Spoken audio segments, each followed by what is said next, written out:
Aïe, aïe, aïe, aïe.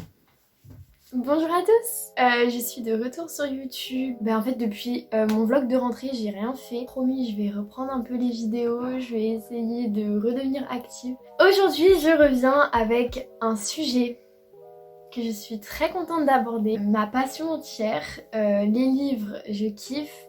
Mes livres préférés, vous pouvez être sûr que je suis heureuse. Alors j'ai longtemps hésité parce que je voulais vous parler que de mes livres préférés. Mais le problème c'est que j'arrive pas trop à les sélectionner. Du coup j'ai décidé de trouver une alternative.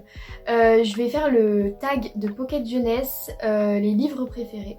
Donc il y a 10 questions mais j'en ai enlevé 2 pour que ce soit plus rapide, moins long à regarder. Let's go, on va commencer tout ça. Alors la première question c'est quel est votre livre en un seul volume préféré?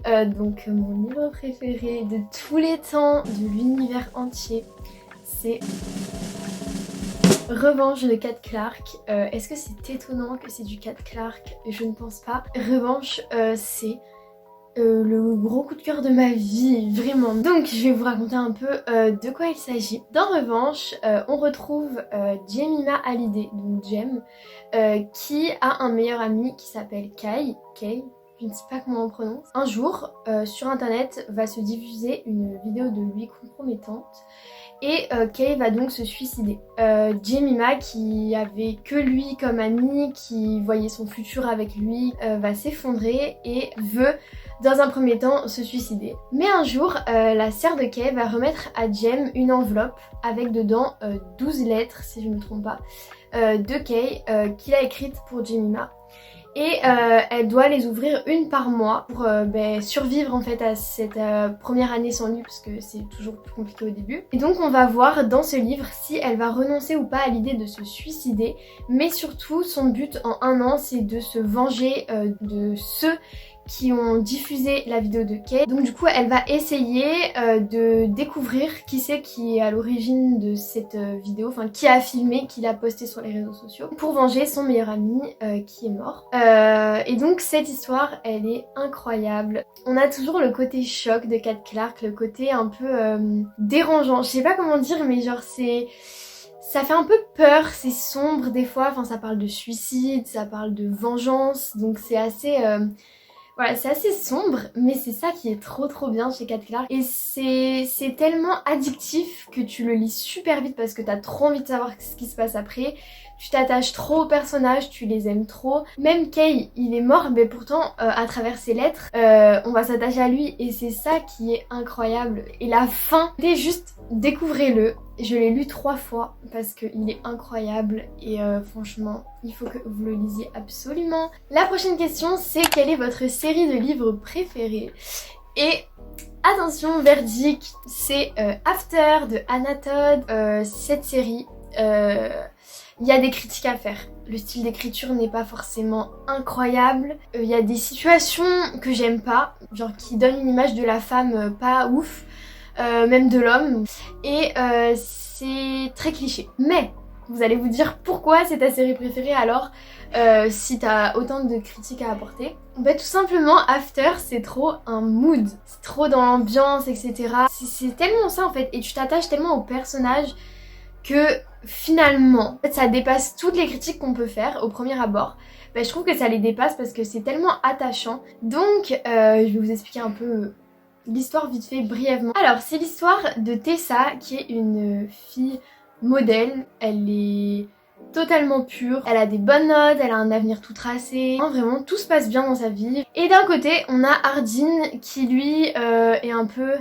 le cliché, mais le cliché total du bad boy. Il est tatoué, il a de mauvaises notes, il est grossier, il se fait virer. Et les deux vont se rencontrer à l'université. Et donc va s'en suivre une histoire d'amour entre les deux. Ça va être toute une histoire assez compliquée. Il va y avoir des trahisons, il va y avoir des secrets. Mais c'est que des rebondissements, que des retournements de situation. En fait c'est vraiment une histoire de je t'aime moi non plus. Donc si vous aimez pas ça... Enfin, ne lisez pas After parce que pendant toute la saga c'est ça, un coup ils sont ensemble, un coup ils sont pas ensemble. C'est à lire ou à regarder parce que c'est quand même la base, j'ai envie de dire. Mais après voilà, il y a des critiques qu'on peut apporter. Alors la troisième question, ce n'est pas un livre ni une saga que je vais vous présenter, mais c'est quel est mon auteur préféré? Du coup c'est Kat Clarke, tout simplement. Pourquoi c'est mon auteur préféré? Tout simplement parce que c'est celle qui a écrit tous mes livres préférés. Il y a toujours un petit truc qui fait que c'est du Kat Clarke. Elle a carrément un style à elle-même, je sais pas comment expliquer. Enfin moi c'est ce que je ressens quand je lis du Kat Clarke, c'est que je trouve pas ça ailleurs en fait, et que c'est vraiment un univers à elle, une manière de mettre en place les histoires, des fins incroyables à chaque fois. Dans cette question, je verrai plus aussi quel auteur écrit le mieux, enfin quel style d'écriture tu aimes le plus. Et donc dans ce cas-là, ce serait pas Kat Clarke. Du coup, si je devais citer une auteure que j'aime énormément pour son style d'écriture, ce serait Jennifer Niven. C'est pas du tout le même délire.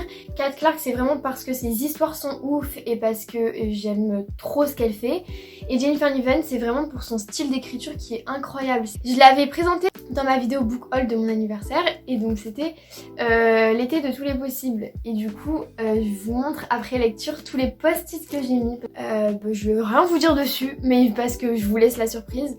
Mais il est extrêmement bien écrit, mais extrêmement bien écrit. C'est le plus beau livre que j'ai lu au niveau de style d'écriture. Donc au niveau de mon auteur préféré, Kat Clarke, mais du style d'écriture, Jennifer Niven. Quelle est votre meilleure lecture de l'année en cours? Alors ça j'ai hésité avant de vous le dire parce que je me suis dit est-ce que ça va spoiler la vidéo top 10 de mes meilleures lectures de l'année? Je décide de vous le dire quand même parce qu'on sait jamais, peut-être qu'en 2 mois, 1 mois et demi, je trouverai quelque chose qui va surpasser cette lecture. Mais du coup, ma meilleure lecture de l'année en cours, c'est Perdu et retrouvé de Kat Clarke. Vraiment, faut que je me diversifie dans mes lectures parce que je vous parle que des mêmes personnes à chaque fois. C'est un peu grave, mais ce livre... donc cette histoire est incroyable, mais incroyable, genre gros coup de cœur vraiment énorme. Alors du coup, Perdu et retrouvé, c'est l'histoire d'une jeune fille, enfin d'une petite fille qui s'appelle Laurel et qui disparaît à l'âge de 16 ans, donc elle a été kidnappée. Donc sa famille est dans le deuil, enfin un deuil assez compliqué, partagé entre l'espoir qu'elle est encore en vie et la tristesse qu'elle est partie en fait. Donc pendant des années, cette famille se reconstruit assez difficilement. Même donc la sœur de Laurel qui s'appelle Faith, qui a 2 ans de différence, donc elle avait 4 ans quand elle s'est fait enlever. Pareil, peine à se reconstruire, sauf que le titre du livre, c'est Perdu et retrouvé.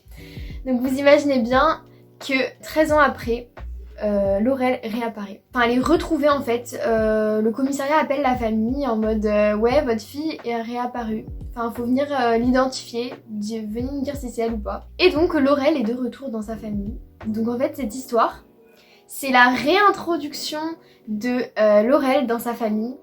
Et c'est très bizarre parce qu'en fait ça devient des étrangers parce que pendant 13 ans ils se sont pas vus. C'était une lecture trop bien, tellement flippante que c'est addictif en fait. Ce que je veux vous dire aussi c'est que cette histoire a été inspirée d'une histoire vraie, ce qui est encore plus dérangeant, enfin ça fait très peur en fait, de se dire qu'il y a une fille qui a été enlevée pendant des années et qui est revenue après. Si vous aimez bien les faits divers, un peu les disparitions, les choses comme ça et tout, vous allez kiffer. Prochaine question, citez un livre dont vous n'attendiez pas grand chose et qui est finalement devenu un de vos livres préférés. Donc je vais vous présenter Les fabuleuses aventures d'un Indien malchanceux qui devint milliardaire. Donc le titre, jamais trop long, de Vikas Swarup. Alors pourquoi c'est un livre dont je n'attendais pas grand chose? Tout simplement parce que c'est un livre qu'on devait lire en cours. Donc l'histoire avait l'air cool. Je me suis dit vas-y, enfin dans tous les cas je dois le lire. Mais vraiment révélation, genre choc quand je l'ai lu. J'ai trop kiffé en fait, je l'ai même pas lu pour les cours, je l'ai lu clairement pour moi tellement c'était intéressant. Donc en fait c'est l'histoire d'un Indien donc qui a 18 ans, qui est serveur, qui est assez pauvre et qui va participer à un jeu télévisé, donc une sorte de qui veut gagner des millions, et donc qui va gagner. Donc ce garçon qui a 18 ans, qui n'est pas allé à l'école, qui est pas super cultivé, va gagner ce jeu. Donc il est automatiquement accusé de triche. Chaque chapitre, c'est une question. Donc le début avec la question, lui qui réussit. et après un retour en arrière avec quel événement de sa vie l'a amené à répondre à cette question. Et là en fait, dans ce livre, on va retracer toute la vie de Ram Mohammed Thomas et en fait c'est vraiment super intéressant, genre vraiment. Voilà, j'ai trop aimé, ça a traité de sujets assez difficiles. En fait voilà, je m'attendais pas à l'aimer autant que ça en fait, et c'est franchement un de mes livres préférés, mais vraiment parce que il est trop bien. Prochaine question, quel livre conseillez-vous souvent autour de vous? Ce n'est autre que Everything Everything de Nicolas Yoon, tout simplement parce que il est très simple, il se lit très rapidement, il y a vraiment grave d'images, des mails qui sont échangés, des chapitres qui sont très courts. On peut se dire, il y a des dessins, il y a des chapitres courts, enfin quelle est l'utilité du livre si vous aimez vraiment les gros romans. Mais en fait, franchement c'est incroyable. Dans ce livre, on retrouve Madeline qui a la maladie de l'enfant bulle, c'est-à-dire qu'elle ne peut pas sortir de chez elle parce que son système immunitaire n'est pas assez développé. Donc si par exemple elle respire l'air extérieur sans protection, sans rien, elle va attraper des maladies. Voilà, elle peut pas sortir de chez elle parce que sinon cette maladie peut la tuer. Et elle a jamais vu le monde extérieur, elle en rêve, elle se demande à quoi ressemble la plage, à quoi ressemble la mer, l'océan. C'est trop beau, mais c'est vraiment trop beau, c'est grave poétique. Mais un jour, ses voisins déménagent et emménagent une nouvelle famille avec un jeune garçon qui s'appelle Oli, qui va donc bouleverser son cœur tout simplement. Et par la fenêtre, elle le voit, ils commencent à rentrer en contact comme ça. C'est très mignon, c'est une histoire d'amour qui est compliquée parce qu'ils peuvent pas se toucher. Une histoire d'amour à découvrir avec une fin incroyable. Prochaine question, citez un de vos livres préférés dans un genre que normalement vous aimez moins. Je vais répondre tout simplement Six of Crows. C'est fantasy young adult.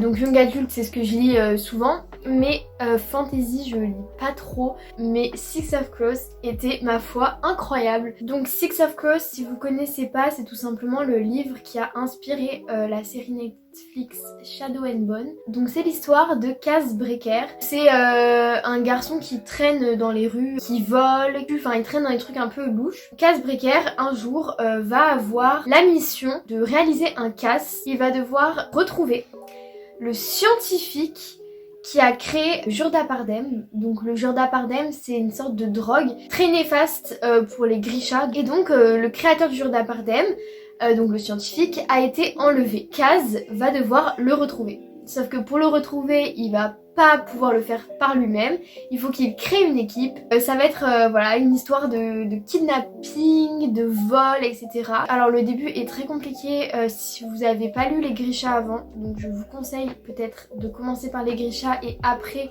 de lire les Six of Crows. Il y a des mondes parallèles, il y a des peuples, etc. Il y a des langues différentes, il faut vraiment comprendre tous les mots. Donc c'est assez compliqué à rentrer dedans, mais une fois que vous y êtes, franchement c'est trop bien. C'est pas ce qui me plaît à la base, les super pouvoirs, les trucs comme ça, etc. Mais là franchement c'était pas de trop, c'est super bien écrit. Moi j'ai adoré tous les personnages de cette équipe de choc qui va réaliser le casse du siècle. Un livre que je vous conseille, même si vous avez jamais lu de livre dans ce style là. Et enfin la dernière question de ce petit tag, citez un de vos livres préférés que peu de gens connaissent. Donc je vais vous présenter aujourd'hui Surf Sister de Michel Dalton. Michel Dalton, c'est vrai que j'ai pas l'impression que les gens connaissent. Dans mon entourage, il n'est pas connu. Du coup, c'est celui-là que j'ai décidé de présenter. Même si je pense que, bon, voilà, les gens le connaissent quand même un peu au niveau du booktube, etc. C'est l'histoire de Izzy qui habite à Pearl Beach depuis toujours. Donc Pearl Beach, c'est vraiment la ville de l'été par excellence. Il y a la plage, il fait beau, etc. C'est un livre d'été quoi, clairement. À Pearl Beach, elle a des occupations qui se résument à travailler à la boutique Surf Sister, faire du surf et lire. En plus elle travaille à la boutique avec ses amis, avec ses meilleurs amis, du coup c'est vraiment une trop bonne ambiance. Enfin, ça lui plaît, elle reste dans la routine, etc. Sauf que un jour, un certain Ben va rentrer dans la boutique et ça va carrément changer son été. Et donc on va suivre l'évolution de l'été de Izzy, même à travers une compétition de surf aussi. Donc ça c'est cool, ça apporte quelque chose en plus de l'histoire d'amour. Donc franchement moi j'ai trop aimé parce que vraiment c'est le livre d'été à lire. On ressent les émotions de Izzy, on ressent l'été, la chaleur, les vagues et tout. Ah moi j'ai trop aimé vraiment. Donc voilà, je vais arrêter cette vidéo là car elle est assez longue, mais j'aime trop parler. Tout de mes livres préférés, vraiment mon sujet préféré, vous pouvez me lancer des heures et des heures. Donc voilà, j'espère que cette vidéo vous aura plu. Moi je vous fais plein de bisous et je vous dis à bientôt pour une prochaine vidéo. Bye.